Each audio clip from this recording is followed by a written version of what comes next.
सद्गुरु श्री क्षमादेव जी के पावन चरणों का आशीष लेकर ग्राम कोबा, जिला बालोद, छत्तीसगढ़ प्रदेश की पौनी धरा पर संपन्न हो रही सुखद सत्संग की सरिता में हम और आप निमज्जन करेंगे, जीवन को सार्थक बनाएंगे। आज इस कोबा की पवन धरा पर ज्ञान यज्ञ हो रहा है। ये मेरे द्वारा तीसरा ज्ञान यज्ञ है। पहला ज्ञान यज्ञ सत्संग समागम श्री मन्नालाल जी ने अपने ही परिवार के द्वारा विशेष समर्पित होकर किया था, जिसमें गांव वालों का सूक्ष्म सहयोग था। दूसरे समागम में गांव के लोग ठीक से सम्मिलित हुए और प्रेम सबका जुड़ता गया, बढ़ता गया। तीसरा समागम ये जो हो रहा है, मुझे तो ऐसा लगता है ये गांव बहुत पुण्य आत्माओं का गांव है, क्योंकि जिस गांव में पुण्य आत्माएं होती हैं वहीं बार बार सत्संग होता। पुण्य पुंज बिन मिलहि न संता, सतसंगत संसृत कर अंत। ढेर पुण्य इकट्ठा होता है तब कहीं संत मिलते हैं और सत्संग मिलता है। पुण्य पुंज बिन मिलहि न संता।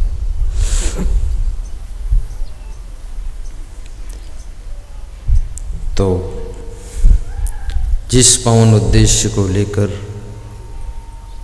आपका आना हुआ है, उस उद्देश्य को हम पूर्ण करें।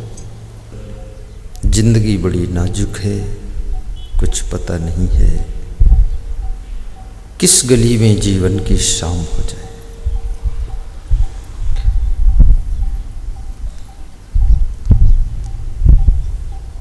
मन में बहुत बड़ी बड़ी प्लानिंगें बनी रह जाती हैं और जिंदगी एक झटके में समाप्त हो जाती है। काल का आक्रमण बहुत विकराल है। काल के गाल में सबको जाना पड़ता है। गए राम यो गए लक्ष्मणा, संग न गई सीता ऐसी धना। राम भी चले गए, लक्ष्मण भी चले गए, सीता जैसी उनकी धर्म पत्नी भी साथ नहीं गई। अंत समय कोई काम न आवे, बीच मिले बीच ही रह जाऊं। सब बीच में मिलते हैं, बीच में छूट जाते हैं और हम अकेले आते भी हैं, अकेले जाते भी हैं।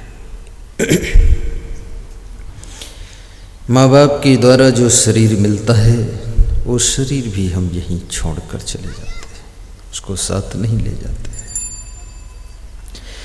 जब तक हम जीवित रहते हैं उस शरीर को अपना मानते हैं, उसको सजाते हैं, संवारते हैं, संभालते हैं, स्नान कराते हैं, खिलाते पिलाते हैं, सुलाते जगाते हैं, सब करते हैं शरीर की सेवा। और इस शरीर के लिए बड़ी चिंता भी रहती है। इस शरीर, और कितनी ही चिंता हम करते हैं, फिर भी ये धीरे धीरे धीरे धीरे बचपन से जवान हो जाता है। और जिस समय ये बचपन से जवानी की ओर शरीर बढ़ता है, मन में अच्छा भी लगता है कि अब हम जवान हो रहे हैं। लेकिन जवानी की ऊंचाई पर पहुंचते ही सूरज का ढलना शुरू हो जाता है, बुढ़ापा का प्रवेश हो जाता है। और बुढ़ापा किसी को पसंद नहीं है। जब बुढ़ापा आता है तो मनुष्य के मन में बहुत ग्लानि होती है कि बुढ़ापा क्यों आया है। बचपन जाने के बाद आता नहीं है, जवानी बीतने के बाद वापस लौटती नहीं है, बुढ़ापा आने के बाद वापस जाता नहीं है, फिर मौत आ जाती है, लास्ट उम्र। तो साहिब से प्रश्न पूछा गया, वे कौन से लोग हैं जिनका जीना सार्थक है। जगतगुरु शंकराचार्य जैसे विद्वान संतों ने भी कहा है कि विचित्रो अयं संसारा, ये संसार बहुत विचित्र है, इसको समझना भी कठिन है, समझाना भी कठिन है। और इस संसार को तुम कहते हो मैंने बहुत समझ लिया है, फिर भी तुम ना समझो, ये संसार समझना बहुत कठिन है। इसलिए सासू बहू के बीच में, पिता पुत्र के बीच में, भाई भाई के बीच में डिस्टर्ब होता रहता है। कल जो नया दिन आ रहा है, उस नए दिन में जो भी आप व्यवहार करोगे, आपको नए ढंग से व्यवहार करना पड़ेगा। पिछले तरीका का व्यवहार भविष्य में करोगे तो फेल हो जाओगे। बुद्ध प्यासे हैं, उनका शिष्य आनंद पास में बैठा हुआ है। आनंद को इशारा देते हैं, जाओ पानी ले आओ। पास में नाला बह रहा पानी का। कुछ ही लोग ऐसे होते हैं जो इशारा को समझ पाते हैं। तुम इशारा दोगे पानी ले आओ तो वे गोबर ले आएंगे, समझ नहीं पाएंगे। तुम आँख से इशारा दोगे किसी तरफ को, वहाँ भैंस खड़ी उसको हटाना है, तो वहाँ जाकर वो साइकिल हटा देंगे, भैंस नहीं हटाएंगे। इशारा समझना भी एक बहुत बड़ी कला है, बहुत सूक्ष्म बुद्धि का काम है। हमारे आश्रम में एक साधु है, छोटा सा, उसका नाम है प्रवीण दास। तो उसको अगर ऐसे इशारा दे दो, जान जाता क्या बात कर रहे, ऐसे करो तो भी समझ जाता है। और मुंह से शब्द न बोलो तो भी ऐसे मुंह चला दो, खाली समझ। कितने लोग इतनी मंद बुद्धि के होते हैं, उनको तुम इशारा दे दो तो भी नहीं समझेंगे, थोड़ा सहारा दे दो तो भी नहीं समझेंगे, और किनारा दे दो तो भी नहीं समझेंगे। बुद्धि भी बहुत बिलक बिलक है। शरीर से मनुष्य सुंदर हो सकता है, लेकिन बुद्धि की सुंदरता आपको बहुत ऊंचाई पर उठा देती है। और बुद्धि में शुद्धि होना ये बहुत बड़ी बात है। बुद्धि रावण के पास में कम नहीं है। रावण बुद्धि का बहुत धनी व्यक्ति है, क्योंकि वेदों की व्याख्या उसने किया है। राम ने वेदों की व्याख्या नहीं किया है। राम विद्वान नहीं, राम के पास में विद्वता नहीं है, लेकिन राम के पास में शुद्धता है। जिसके पास में शुद्धता होती है वो राम बन जाता है, और जिसके पास में केवल विद्वता है, शुद्धता नहीं है, वो विद्वता के अहंकार में आकर के रावण बन जाता है, रावण बन जाता है। बुद्धि को शुद्ध करने का कार्य केवल सत्संग करता है।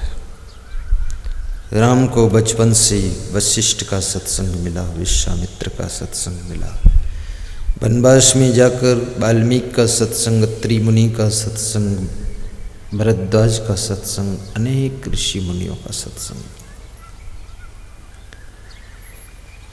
और उस सत्संग के द्वारा राम की बुद्धि में शुद्धि आ गई।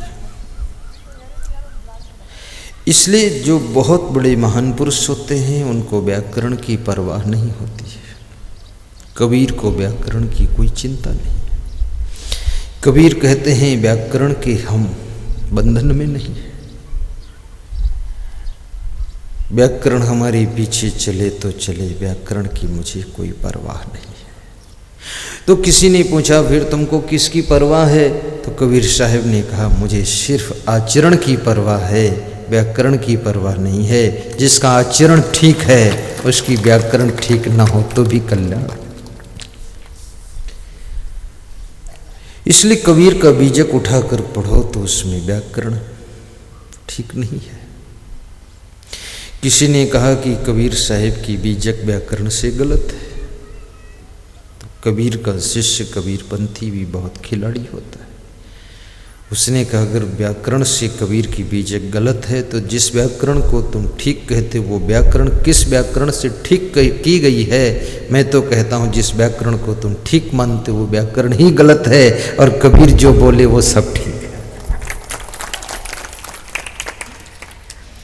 संत की भाषा, संत के शब्द व्याकरण से महत्वपूर्ण नहीं होते। टेढ़े मेढ़े शब्द भी लोगों के भावों को शुद्ध कर देते हैं। इसलिए संत का जीवन भाव प्रधान होता है, भाषा प्रधान नहीं होता है। गन्ना टेढ़ा हो फिर भी उसका रस मीठा होता है। संत की भाषा और व्याकरण टेढ़ी मेढ़ी हो लेकिन संत की वाणी कल्याणकारी होती है, कल्याणकारी होती है। व्याकरण भी शुद्ध हो जाए तो कोई गुनाह नहीं है, कर दो शुद्ध, अच्छी बात है। और ना शुद्ध हो पाए तो कोई परवाह नहीं। विशाल साहेब की व्याकरण भी ठीक नहीं, सब देसी भाषा में बोले। विशाल साहेब वो तो हम लोगों ने बहुत शिक्षा प्राप्त किया इसलिए व्याकरण अपने आप ठीक हो गई। पोस्ट ग्रेजुएट किया तो पढ़ते पढ़ते ठीक हो गई। लेकिन ये कौन इतना कबीर साहब पोस्ट ग्रेजुएट करे? आज कबीर साहब ने शिक्षा प्राप्त नहीं किया था स्कूल में, लेकिन बड़ा आश्चर्य होता है कि कबीर साहब को स्कूल में पढ़ाया जाता है। जिस व्यक्ति ने खुद स्कूल में पढ़ा नहीं और उस व्यक्ति के ज्ञान को स्कूल में पढ़ाया जाता है और यहाँ तक पढ़ाया जाता है कि कबीर पर पीएचडी की डिग्री प्राप्त की जाती है। कबीर लास्ट लेवल तक चले जाते हैं। मैं कभी कभी सोच में पड़ जाता हूँ, जो खुद बिल्कुल पढ़ा नहीं है उसको दुनिया पढ़ रही है, और जो पढ़े लिखे हैं वो बेचारे अनपढ़ को पढ़ रहे हैं। ये लफड़ा क्या फंसा हुआ। आचरण का महत्व है, कबीर का सोच, कबीर का मैं कबीर के पक्षपात में नहीं बोल रहा हूँ, सत्य बात कह रहा हूँ। बुद्ध को प्यास लगी है, अपने शिष्य आनंद को इशारा दिया। इशारा समझने की कला आ जाए तो तुम बहुत ऊंचाई को छू सकते हो, बहुत विकास कर सकते हो। और बिना इशारा दिए अगर तुम समय और परिस्थिति का आकलन करके सही डिसीजन लेकर के अपने आप एक्शन ले लो तो ये बहुत बड़ा चमत्कार जिंदगी का होगा। इशारा की भी जरूरत नहीं, इशारा देने में भी तो मेहनत है। कौन मोड़ हिलाए, आंख चलाए, ओंठे फड़काए, अंगुली यूं करे यूं करे, आखिर उसको मेहनत पड़ी। इशारा भी न देना पड़े, सहारा भी नहीं, अपने आप ऑटोमेटिक संचालित हो जाओ। बहुत बड़ी बात है। ऐसे लोगों के विकास को कोई रोक नहीं सकता है, लेकिन ऑटोमेटिक संचालित होने के लिए मानसिक में आलस्य भी ना हो, लापरवाही भी ना हो। कभी कभी तुम्हारा माइंड तो काम करता है लेकिन माइंड के अंदर आलस्य बैठा है। तुम जान जाते हो इस समय ये करना ठीक है, पर आलसी दास हो तो उठते ही नहीं, बैठे रहते हो। आलस्य भी तुम्हारी प्रतिभा के ऊपर बादल बनकर छा जाता है। अहंकार भी तुम्हारी प्रतिभा को रोकता है। काम वासना भी तुम्हारी प्रतिभा को धूमिल कर देती है। मुख्यमंत्री के पद पर शोभा देने वाले लोग अत्यधिक काम वासना के प्रकोप से ग्रसित होने के कारण साधारण बनकर रह गए। लोभ आगे बढ़ने से तुमको रोक देता है, सम्मान को अपमान में बदल देता है। सीएम की पोस्ट पर चमकने वाले लोग लोभ में ग्रसित होने के कारण जेल में पकौड़ी खा रहे हैं, रो रहे हैं, दुखी हैं। जिनके आदेश से हजारों लोगों को लाठियों से पीटा जा सकता था, जिनके आदेश से हजारों को पकड़ के जेल में डाला जा सकता था, स्वयं लोभ से ग्रसित हो गए। आज वे जेल में बैठे हुए हैं। शर्म लग रही है, क्या हुआ? धन का लोभ भी बहुत ज्यादा मत कीजिए। काम चल जाए उतना कमा लो। कितने लोगों को पूरा विश्वास है कि हमारी बाद जो पीढ़ी पैदा होगी सब कोढ़िया पैदा होंगे, कुछ कर नहीं पाएंगे, इसलिए 7 पीढ़ी के लिए कमा कर रख देते हैं। पागल बने रहते हैं, खूब कमाते हैं, खूब कमाते हैं, और आगे आने वाली पीढ़ी खूब हंसती है, ताली बजाती है कि गधा ढो रहा है, आनंद करो, गधा ढो रहा है। खूब परेशान हो, सत्संग में भी नहीं जाते हैं, भूत बन गए। उनके घर में भूत प्रेत नहीं आते हैं क्योंकि वो खुद ही भूत प्रेत बने। खूब परेशान होते, टेंशन, चिंता, उलझन, सोते भी नहीं, खाते भी ठीक नहीं, कुछ हजम भी नहीं होता, हंसते भी नहीं, मुस्कुराते भी नहीं, हर समय गणित बिठाते हैं कि plus plus plus, minus plus minus, minus minus plus. घोड़ा भाग रात दिन। इस पागलपन की जिंदगी से भी अपने को बचाना, थोड़ा जीवन का आनंद भी लीजिए। अगर तुमने भैंस पाला है तो उसका 1 गिलास दूध भी प्रेम से पीजिए।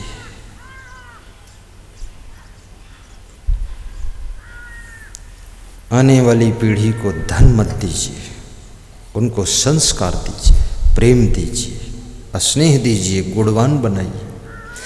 आप अपने बेटे को 7 पीढ़ियों को कितना ही धन दे दो, वह सुखी नहीं हो सकते हैं। धनवान बनाने से कोई सुखी नहीं होता है। सुख तब मिलता है जब मनुष्य गुणवान होता है। गुणवान के पास कोई कमी नहीं रह सकती। गुणवान बनाओ। इसका मतलब ये भी नहीं कि बच्चों को कंगाल बना दो, उल्टा अर्थ भी मत लेना। रास्ता भी बता दो कि बेटा दुकान खोलो, सर्विस करो, बिजनेस करो, कमाओ, खाओ, आनंद करो, साहिब का सत्संग भी सुनो, कुछ दान पुण्य भी करते रहो, सिखा दो, बता दो। लेकिन अब उनके लिए जिंदगी भर तुम बैल बने रहो, वो व्यर्थ काम है। एक विचारक ने बहुत अच्छी बात कही है कि मरने से पहले मर लिया, पर काश मरना अब कहा। बड़ी सुखद जीवन की बात, ये सुखद सत्संग लिखा है बोर्ड में। इसका मतलब है आपको अगर मरना है 80 साल की उम्र में, आइडिया लगा लो, कभी शांत चित्त से बैठो, आपको पता चल जाएगा हम कब मरेंगे। लेकिन तुम शांत कभी बैठते ही नहीं, इसलिए पता चलता ही नहीं। जल स्थिर हो जाए, जल निर्मल हो जाए, उसको कोई गंदला ना करे, तो उसमें पता चल जाता है कि अंदर क्या है, नीचे तक दिख जाता है। लेकिन तुम्हारा इतना गंदला जीवन है, अशांत है, उलझन में, कि पता नहीं चला। और सपोज मान लिया तुमको एहसास होने लगा कि अब ज़्यादा से ज़्यादा 20 साल और जीना है, तो मरने के 10 साल पहले ही सोच लो हम मर चुके हैं। मरे नहीं हैं लेकिन मरे भी जैसे हैं। मुर्दा कभी कोई शिकायत नहीं करता, मुर्दा कुछ बोलता नहीं, मुर्दा कुछ हल्ला नहीं मचाता, मुर्दा खाता नहीं, लेकिन तुम ऐसे मुर्दा हो, खा लो, सो लो, मुस्करा दो, लड़ाई झगड़ा मत करो, प्रेम से रहो। अभी उत्तर प्रदेश में सीतापुर जिले में एक सज्जन के घर में गया तो उनकी बहू ने कहा कि जरा हमारे ससुर जी को समझाओ आप। हमने कहा इनको क्या समझाना है?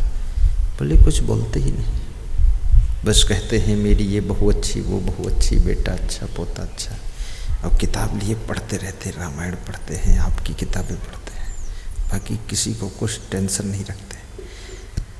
और दिन में भी सोते हैं, रात में भी सोते हैं, कुर्सी बैठकर भी सोते हैं, न जाने कितनी नींद है इनको। तो हमने कहा ये कब से हुआ? बोले 2-3 साल हो गए, जब से तुम्हारा खूब सत्संग सुना है तब से खूब नींद आ रही इनको। तो मैंने उनसे पूछा बाबा क्या बात है? बोले मरने से पहले मर लिया, बस लोगों की नज़रों में जिंदा हूं पर अपनी तरफ से मरा हूं, झंझट खत्म। तुम भी थोड़ा ऐसा जियो, देखो इसका बड़ा आनंद मिलेगा। बुद्ध की इशारा को देख करके आनंद पानी लेने गया है। नाला में एक बैलगाड़ी निकली है, पानी गंदला हो गया है, कमंडल लेकर वापस आ गया।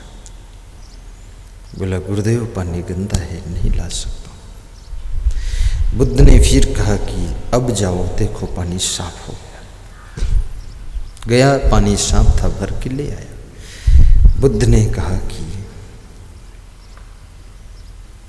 बैलगाड़ी निकली थी, उस समय पानी गंदा हो गया था, लेकिन वो गंदा पानी आगे बह गया है।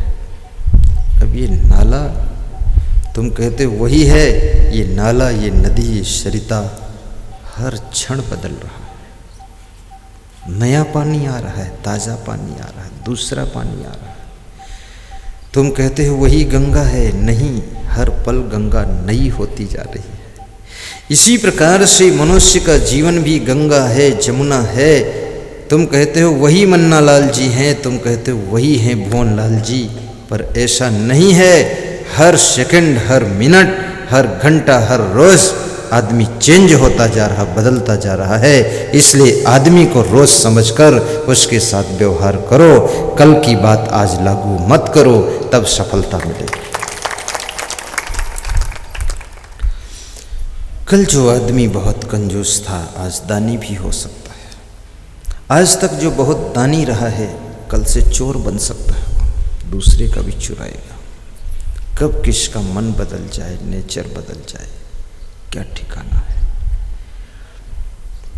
परिवर्तन वह सार्थक है जो बुराइयों से अच्छाइयों की ओर हो जाए, वह सार्थक परिवर्तन है।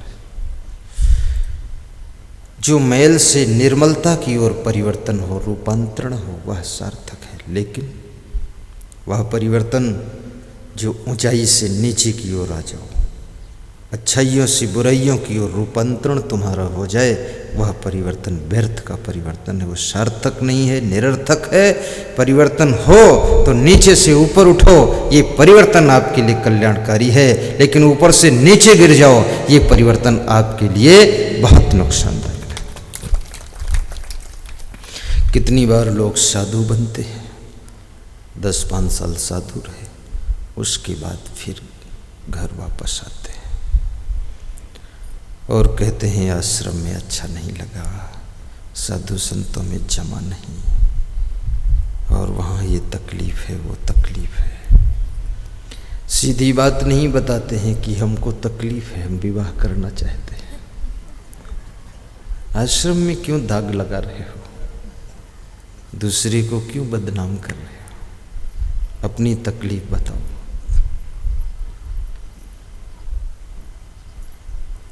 इसलिए कहते हैं ब्रह्मचारी जब फिसलता है, भ्रष्ट होता है, तो ब्रह्मचारी फिर कभी जिंदगी में संभल नहीं पाता है। और बेविचारी एक दिन संभल सकता है, क्योंकि वो कीचड़ में पड़ा है, भ्रष्ट है, गिरा है, सड़ रहा है। तो एक दिन उब जाएगा तो संभल जाएगा, तो ब्रह्मचारी बन सकता है। लेकिन ब्रह्मचारी फिसलने के बाद फिर सदैव बेविचार के कीचड़ में पड़ा रहेगा। कबीर साहब बहुत साफ सुथरा कहते हैं कि साहिब का घर दूर है जैसे पेड़ खजूर, चढ़े तो चाखे प्रेम रस, गिरे तो चकनाचूर। चकनाचूर हो गए, वापस लौट आए, गांव में भी निंदा हो रही है, गांव वाले हंस रहे हैं कि देखो बाबा जी बने थे। इसलिए हर संत के पैर भी नहीं धोना चाहिए।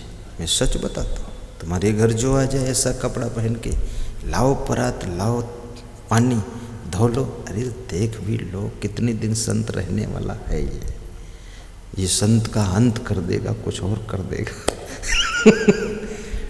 ठीक ठाक मजबूत होना चाहिए। पारक की कसौटी पर कसो उसको। हर भेषधारी की आरती भी मत उतारो। तो बहुत परिपक्व लोगों का काम है। कितनी ठेस लगेगी तुम्हारी श्रद्धा को, तुम्हारी आस्था को, तुम्हारे समर्पण को कितना धक्का पहुंचेगा। इसलिए एक पथिक जी संत हुए हैं सन्यासियों में, उन्होंने कहा है,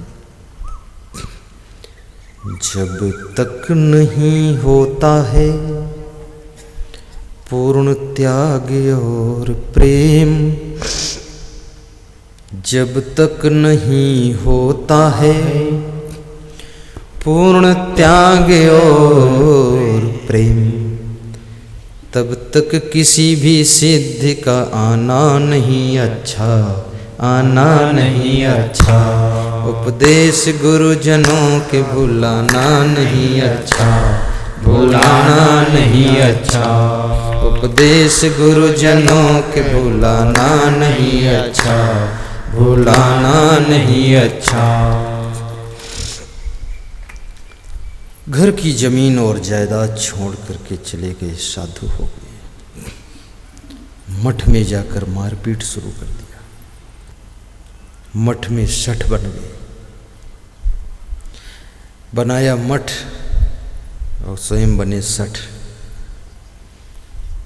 अब उसमें मारा मारी स्टार्ट कर दी। अब एक आदमी भी गलत अगर मठ में प्रवेश कर जाए तो सैकड़ों अच्छे साधुओं को मुश्किल में डाल देता है। करोड़ों की जिंदगी के लिए, जगत भर की रोशनी के लिए लिखा है तेरे ही भाग्य में कि तेरा जीवन रहे त्याग में। संत के जीवन में त्याग लिखा है। त्याग से रहो। विषयों को मत भोगो, व्यसन विलास मत करो, संयम नियम से रहो, बीड़ी मत पियो। साधु की मुंह से बीड़ी का धुआं निकले, बहुत बड़ा अपराध है। उसे कबीर साहब कहते हैं, कहीं कबीर आसमाने फाटा क्यों कर सीवे दर्जी। कपड़ा फट जाए तो दर्जी सिल सकता, लेकिन आसमान फट जाए तो दर्जी की टेलर मशीन में सेट ही नहीं होगा। तो कबीर साहब कहते, संसारी लोग बीड़ी पी ले, तमाकू खा ले, उसको सुधारा जा सकता, ठीक किया जा सकता है। लेकिन जो साधु बीड़ी पिए, गांजा पिए, गलत काम करे तो समझ लो आसमान फट गया।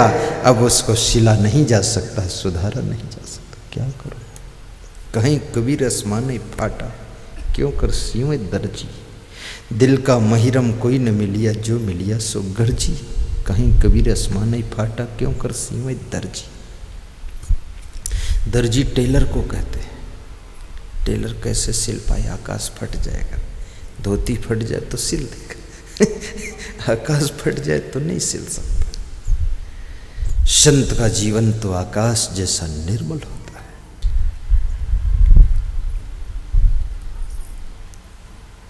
बुद्ध का शिष्य आनंद पानी ले आता है।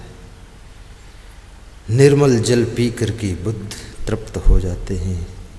शिष्य आश्चर्य में डूब जाता है कि जल निर्मल हो गया। बुद्ध कहते हैं, मनुष्य का जीवन भी एक सरिता है। आज मल है तो कल निर्मल है।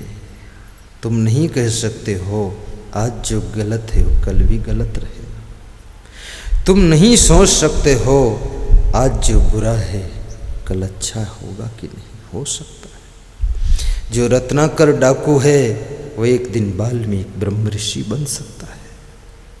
हनुमान जो बंदर है वो राम के चरणों में कितना सुंदर हो सकता है।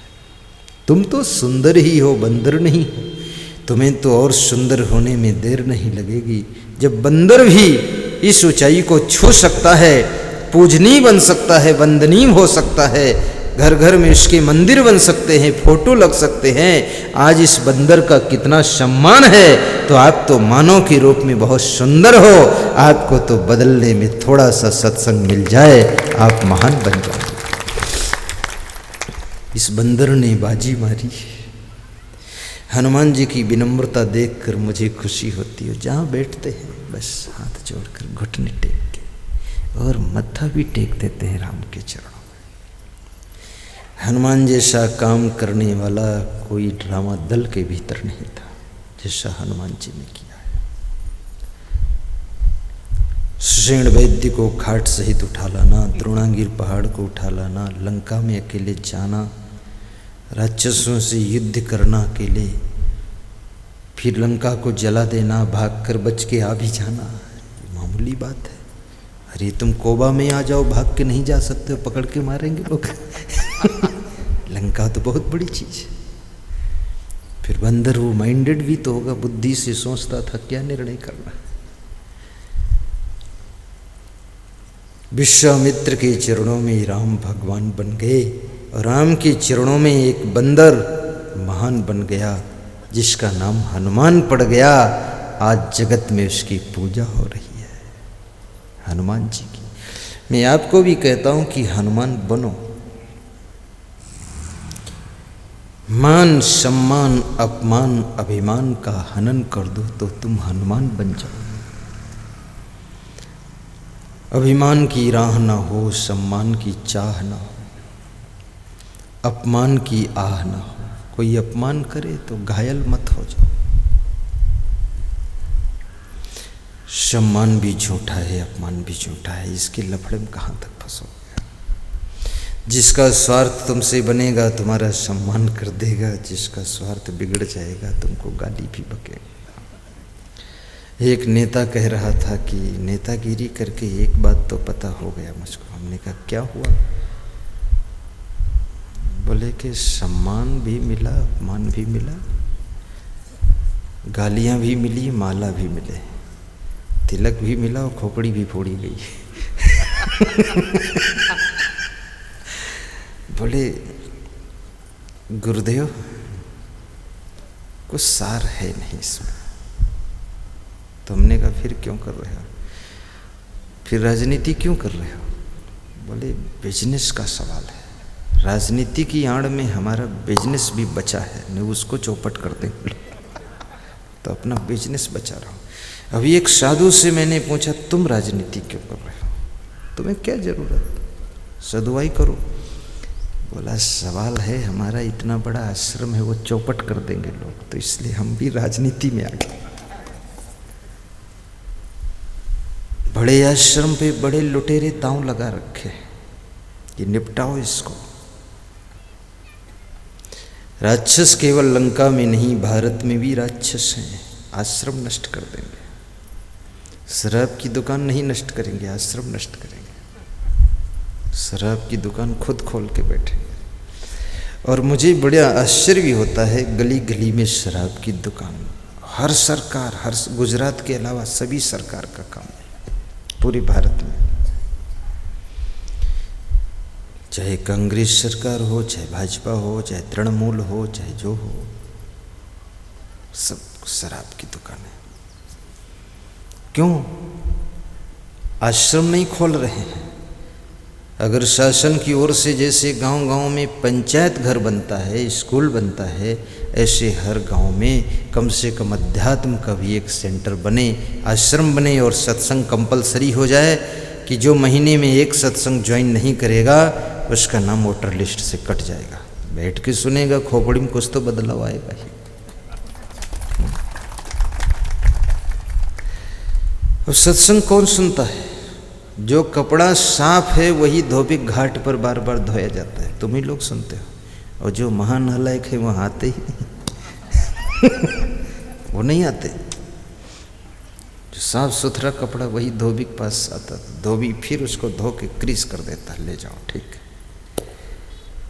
उनको आना चाहिए जो शराबी हैं, जुआरी हैं, मांसाहारी हैं, वो भी आए, और हमारे जो पुराने भक्त वो भी आए। पुराने उनके लिए आदर्श बनेंगे, मॉडल बनेंगे, जो शुद्ध हो चुके हैं, और जो गंदे हैं, मलिन हैं, वे लोग आकर के धुल जाएंगे तो वे भी एक दिन निर्मल पावन हो जाएंगे। फिर वो दशा होगी कि कबीर मन निर्मल भया, जैसे गंगा नीर, पाछे पाछे हरि फिरे, कहत कबीर कबीर। फिर सीधे बैठो, तुम टेढ़े हो गए हो। साहिब बंदगी साहिब। तो कबीर ने क्या जवाब दिया, अभी वो बात मैंने बताया ही नहीं। 1 घंटा हो गया मुझे प्रवचन करते करते। कबीर से जो प्रश्न पूछा गया उसका कबीर उत्तर क्या दे रहे। मेरे मन में इतना प्रवचन लहरें मार रहा है, किसी भी एक पॉइंट को ले लो तो धारा बहती है, रुकती ही नहीं। क्योंकि 1 सेकंड भी मेरा मन कभी गलती में जाता ही नहीं, ऑटोमेटिक सिस्टमेटिक हो गया है। मैं गाड़ी में चलता हूँ तो भी गाने लग जाता हूँ, भजन गाता हूँ, कोई गलत बात दिमाग में आती ही नहीं। और बचपन से गुरुदेव की कृपा ऐसी थी, बचपन से बहुत शुद्ध आत्मा, ऐसा लगता है इस जन्म के पहले भी 2-4 जन्म में साधु जरूर रहा हूँ, पवित्र आत्मा का जन्म, और फिर साधु बन गया। कुछ ज्ञान नहीं हुआ होगा, आत्म ज्ञान, तो फिर जन्म हुआ था। अब की बार ठीक से पारक ज्ञान में आए, इस बार फाइनल हो जाएगा मोक्ष। अगली बार हम मिलेंगे नहीं, और तुम भी निपट जाओ, मोक्ष हो जाए तो छुट्टी हो जाए। शुद्ध बुद्ध संत जीवन। कबीर साहब कहते हैं जीवन उनका सार्थक है जो लोग लंबी जिंदगी जिए, कम उम्र जिए, थोड़ा जिए, ज़्यादा जिए, इस बात का कोई इम्पोर्टेंट नहीं। तन थिर मन थिर बचन थिर, सुरत नीरत थिर हो, कहे कबीर वह पलक ही कल्प बराबर हो। समझना, इसलिए कबीर की बात में बड़ा वजन है। साहब कहते हैं तन स्थिर हो जाए, और मन स्थिर हो जाए, और वाणी स्थिर हो जाए, अर्थात शरीर से सत्कर्म होने लग जाए, शरीर से परमार्थ शुरू हो जाए, मन से पवित्र भावना लहरें मारने लग जाए, मन में विचार गंदे ना आए, मन स्थिर हो जाए, और वाणी भी मधुर विनम्र सरल हो जाए, अश्लील वाणी ना निकले। वाणी सभ्यता से, शिष्टता, सभ्यता, शालीनता की पोशाक पहन ले, ऐसी वाणी स्थिर हो जाए। और सुरत निरथिर होए, चित्त की वृत्ति स्वरूप में शांत हो जाए, चित्त भी चंचलता ना करे, सुरत निरथिर होए, कहें कबीर वह पलक ही। कबीर साहब कहते हैं वह पलक, वह क्षण कल्पों के समान है। अगर एक पलक भी ऐसा जीवन जी लिया, 1 सेकंड भी, तो समझ लो कल्पों के बराबर जिंदगी जी ली है। एक पलक भी ऐसा जिया है, वो जीना सार्थक है। वो समझ लो 4 अरब 32 करोड़ वर्ष का एक कल्प होता है, और पलक केवल सेकंड भर का समय, झपकी मारने का समय। इतने थोड़े समय की तुलना 4 अरब 32 करोड़ वर्ष से कबीर साहब ने किया। ज़्यादा जिए तो क्या जिए, जिंदगी को बोझा बनाकर जिए। रोज़ मरने की कामना करते हैं कि कब मरूंगा, कब मरूंगा, ना मरूं तो आत्महत्या करके मर जाऊं, क्या करूं। ये कोई जिंदगी है? जिसकी जिंदगी में मुस्कान नहीं, खुशियां नहीं, आनंद नहीं, जिसकी जिंदगी पूजा नहीं, उपासना नहीं, जिसकी जिंदगी बोझा और वासना है, उसकी जिंदगी जिंदगी नहीं है, उसकी जिंदगी गंदगी का ढेर है और उसको जीना मुश्किल हो जाएगा। जीवन पूजा बनना चाहिए, उपासना बनना चाहिए। कबीर साहब ने जीने का तरीका सिखाया है। साहब कहते हैं तन थिर, आपका शरीर स्थिर हो जाए। स्थिर होने का मतलब ये अर्थ नहीं है कि हाथ पर हाथ धर के बैठे रहो। स्थिर होने का अर्थ यह है कि आपका शरीर अब गलत एक्टिविटी ना करे, सेवा करे, परोपकार करे, माता पिता की सेवा करे, खेत में काम करे, तुम्हारा शरीर दुकान पर मेहनत करे, बिजनेस करे, सर्विस करे, सब ठीक है, लेकिन इस शरीर से अब गलत ना हो। अब गलत क्या है, सही क्या है, इसकी व्याख्या की जरूरत नहीं, जहाँ तक मैं जानता हूँ, क्योंकि गलत और सही तो पशु पक्षियों को भी पता है, मनुष्य को तो ठीक से पता है। लेकिन मैं व्याख्या नहीं करूँगा इसकी गलत क्या है सही का, पर इतना जरूर बता दूंगा कि जब गलत होता है तब तुम्हारी मानसिक पर इफेक्ट क्या होता है, और जब सही करते हो तो मानसिक पर इम्प्रेस क्या होता है। एक मिनट के लिए सोचिए। एक आदमी इस सभा में ऐसा बैठा है जो चप्पल चुराने के उद्देश्य से आया है। मैं उसको जानता हूँ, कौन है सो तुम जानो अंतर्यामी। वो किसी के चप्पल चुराने के इरादे से आया है, उसको सत्संग से कुछ भी लेना देना नहीं, चप्पल चुराना है। और अभी चुराया नहीं है पर चुराएगा वो।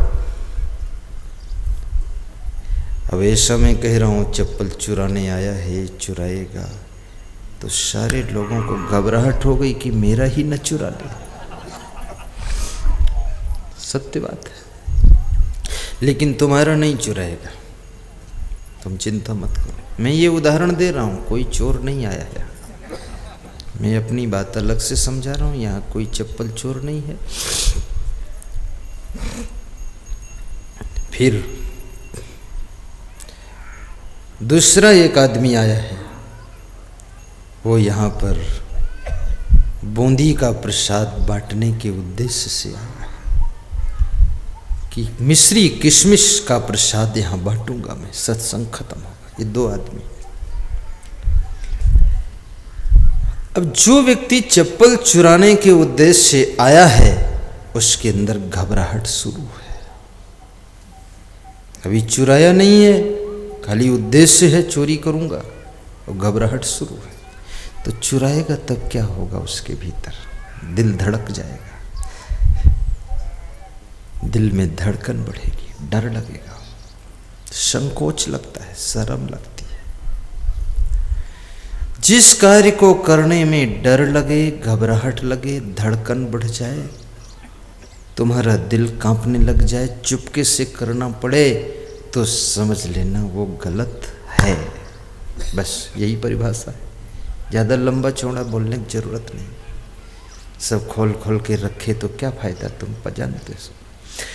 और जिस कार्य को सोचते ही मन में प्रसन्नता हो, आनंद हो,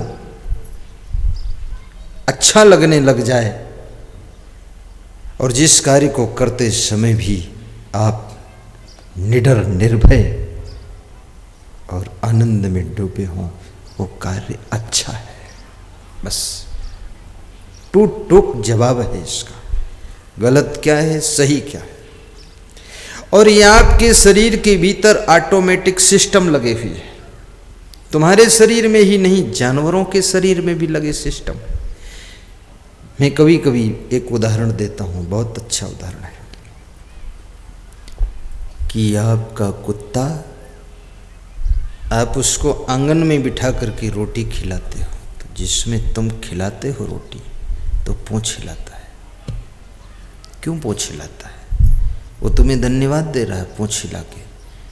अब आदमी के पास पूंछ नहीं तो हिलाए क्या ये? इसको चाहे रोटी खिलाओ चाहे कचौड़ी खिलाओ, हिलाता ही नहीं, कुछ पूंछ ही नहीं इसके पास। कुत्ता पूंछ हिलाकर तुम्हें थैंक करता है, धन्यवाद देता है।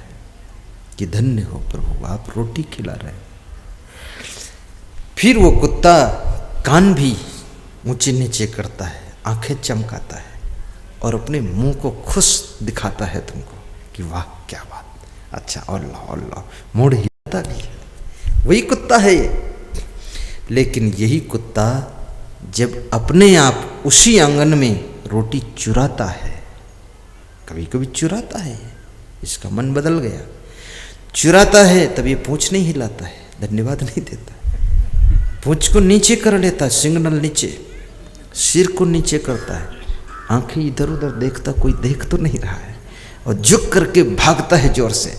जिस आंगन में वो कुत्ता ठाठ से बैठकर रोटी खाता था, पूंछ हिला करके, मुस्कुरा करके, कान ऊंचे नीचे करके, आंखें चमका करके, आज उसी आंगन में कुत्ते ने रोटी चुराया है। वो समझ गया ये गलत किया हूं, तो पूंछ नीचे करके, सिर नीचे करके भागता है। याद रखना, जब गलत होता है तुमसे, तब यही दशा होती है तुम्हारी, और सही करते हो तब तुम खूब पूंछ हिलाते, खुश हो जाते हो। इसलिए गलत मत कर।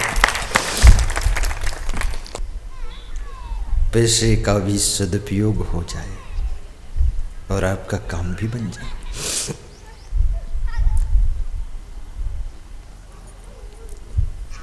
पुरुषों से भी मैं कहूंगा, कितने नवयुवक लड़कों को मैं देखता हूं, उनकी जूता का रेट पूछता हूं तो कहते हैं 7,000 की जूता है। हमने कहा 2 जोड़ी और ले लेते, मूड़े भी रख लेते। 7,000 की जूता, और जा रहे हैं कैसे? साइकिल से, और साइकिल में घंटी नहीं बज रही, मडगाट बज रहे हैं, बस खड़बड़ खड़बड़, खाली जूता ही जूता है। अब ये मूर्ख है पक्का। मैं तो इन चीजों पर भी विचार करता हूं। वह चीज खरीदो, उसमें पैसे लगाओ, जिससे कि, अब इसका मतलब ये भी नहीं कि फटी लटी कटी साड़ी पहन कर घूमो, इसका मतलब ये नहीं कि जूता बिल्कुल पहनो मत, कांटे गड़े और बेवहीं फटे, दुख उठाओ, पहनो भी, लेकिन मध्यम रखो। पर गाड़ी जरूर लो, गाड़ी लो, मकान अच्छा बनाओ। जिंदगी में 2 चीजें फिट रखना चाहिए। दिन में तुम्हें चलना पड़ेगा, यात्रा करना पड़ेगा, यातायात के लिए तुम्हारे पास गाड़ी कंप्लीट होनी चाहिए, और रात में सोना पड़ेगा, उसके लिए मकान कंप्लीट होना चाहिए। 2 चीजें कंप्लीट रखो।